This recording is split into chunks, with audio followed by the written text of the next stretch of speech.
Selamat pagi, perkenalkan, nama saya Jemiral Mesak, mahasiswa Universitas Nusa Cendana Kupang, jurusan Sosiologi semester 3, kelas C.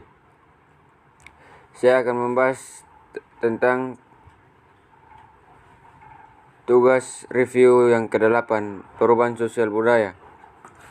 Mobilitas sosial, mobilitas kelas dan pekerjaan perubahan di Amerika Serikat dan Jerman. Kekayaan atau kondisi kehidupan yang lebih umum di masa lalu, sekarang dan di masa depan. Jadi, keanggotaan kelas menandakan perbedaan kelompok dalam berbagai dimensi yang menghasilkan maka peluang hidup sejauh pelatihan untuk satu pekerjaan atau pekerjaan itu sendiri memerlukan proses sosialisasi yang bertahan lama. Juga norma preferensi dan perilaku yang mungkin mempengaruhi interaksi ke tingkat apapun yang bisa dibayangkan. Oleh karena itu, mobilitas sosial yang dipahami dan dalam konteks pekerjaan ini menunjukkan tergenerasi antara dua kelas. Dalam studi tentang mobilitas sosial ada dua perspektif. Umumnya dibedakan. Pertama, perspektif diambil dengan mengamati, mendeskripsikan dan menjelaskan secara langsung lalu lintas mobilitas sektoris diistilahkan dalam mobilitas absolut berikut. Saat mempelajari liquidity yang berbicara tentang pengalaman mobilitas untuk menekankan bahwa fenomena yang didiskusikan secara langsung dirasakan dan ditafsirkan oleh individu. Perspektif kedua memerlukan studi komparatif antar generalitas nasional antara kelas yang berbeda disebut mobilitas relatif, karena perspektif relasional yang membebani lintas mobilitas yang dialami beberapa orang terhadap orang lain.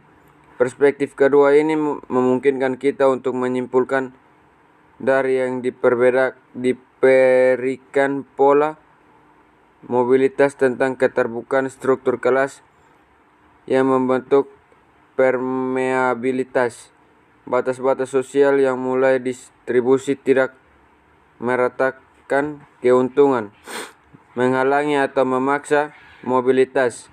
Bersama-sama semua kemungkinan kontrak di antara keduanya, kelas-kelas membentuk rezim fluiditas sosial yang ada di suatu negara pada suatu titik. Waktu dan dapat dibandingkan antar negara atau antara titik waktu. Dua perspektif terkait dengan konsep kesetaraan yang berbeda, sedangkan studi tentang mobility memungkinkan peneliti mobilitas untuk berbicara tentang intergenerasi berpengalaman. Ketidaksetaraan kondisi mobilitas relatif memberi tahu kita tentang ketidaksetaraan antara generali kualitas peluang. Hal ini adalah yang pertama, yaitu analisasi mobilitas sosial di masa pasca industrialisasi yang mendominasi yang terakhir, yaitu mengembangkan konseptualat yang mungkin studi bersama tentang perubahan sosial baru ini dan mobilitas sosial, bahkan meskipun yang terakhir secara logis mendahului yang pertama. Mempelajari mobilitas sosial seringkali merupakan proyek komparatif. Perubahan ekonomi selama abad terakhir.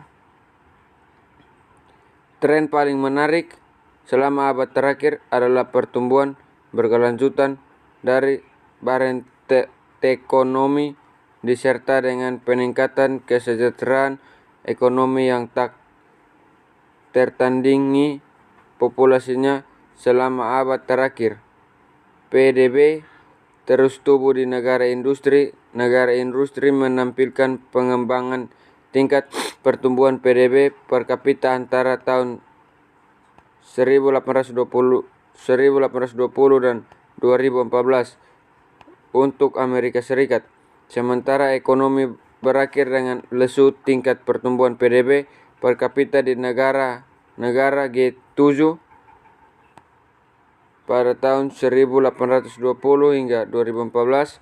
Perkembangan ekonomi yang luar biasa ini bertepatan dengan transformasi besar-besar dari landscape ekonomi di negara-negara. Perubahan dari pertanian menjadi ekonomi industri dan akhirnya pasca industri dapat diilustrasikan melalui studi mengubah tingkat pekerjaan menurut sektor industri. Fase formatif struktur ketenagakerjaan negara dapat berbeda selama abad terakhir. Pertama, masyarakat menjadi pasca pertanian, semakin sedikit individu bekerja di pertanian antara awal 1920-an dan akhir ini tahun 2000-an. Bagian dari individu yang bekerja di pertanian atau industri ekstraktif lainnya. Percobaan menurut di Amerika Serikat dari 29% menjadi 2%, dan di Jerman dari 34% menjadi 2%. Kedua, dari awal abad hingga pertengahan 1970-an, perekonomian nasional industrialisasi sehingga industri, manufaktur, utilitas, dan konstruksi menjadi pemberi kerja terbesar pada tahun 1970-an. Sekitar 33% orang Amerika dan 49% orang Jerman bekerja di industri transformatif, dan paling sering tentu saja di bidang manufaktur. Diperkerjakan di bidang manufaktur pada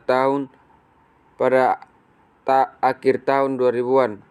Bagian mereka turun di Amerika Serikat, menyatakan 1/5 dari populasi yang bekerja.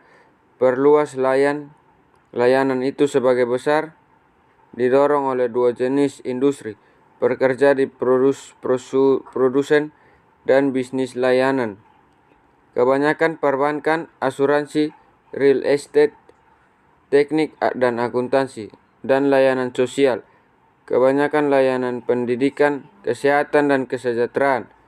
Pekerjaan di layanan bisnis meningkatkan di Amerika Serikat antara 1920 dan 2008 dari 3% menjadi 18%. Sedangkan pekerja di layanan sosial tumbuh dari 9% menjadi 36%. Banyak pekerjaan di jasa produsen meningkat lebih moderat dari 2% pada tahun 1925 menjadi 14% pada tahun 2008. Namun, layanan sosial menjadi industri terpenting untuk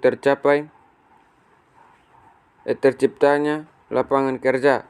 Posisi layanan berkembang di bawah kondisi kelembagaan yang tepat. Selama abad terakhir, peningkatan terhadap bertahap dan setidaknya di beberapa negara polarisasi pekerjaan struktur nasional adalah hasil. Pada saat peningkatan pekerjaan mobilitas ke atas kemungkinan hanya karena distribusi kelas antara orang tua dan anak-anak berbeda dan memaksa individu untuk mencari pekerjaan yang lain yang mungkin lebih baik daripada yang harus diambil oleh orang tua mereka. Sebaliknya, polarisasi dapat menciptakan peluang kerja juga. Di ujung bawah distribusi keterampilan yang mungkin menarik semua orang yang memilih atau dipaksa untuk melakukan masuknya keluar dari sistem pendidikan relatif lebih awal. Apakah mobilitas meningkat atau tidak? Penurunan waktu polarisasi sangat tergantung pada potensi rutinitas pekerja kerap putih atau biru kelas menengah. Jika mereka menipis, mobilitas dari kelas menengah ke atas dan bawah menjadi lebih mungkin. Hanya itu saja. Baik, terima kasih.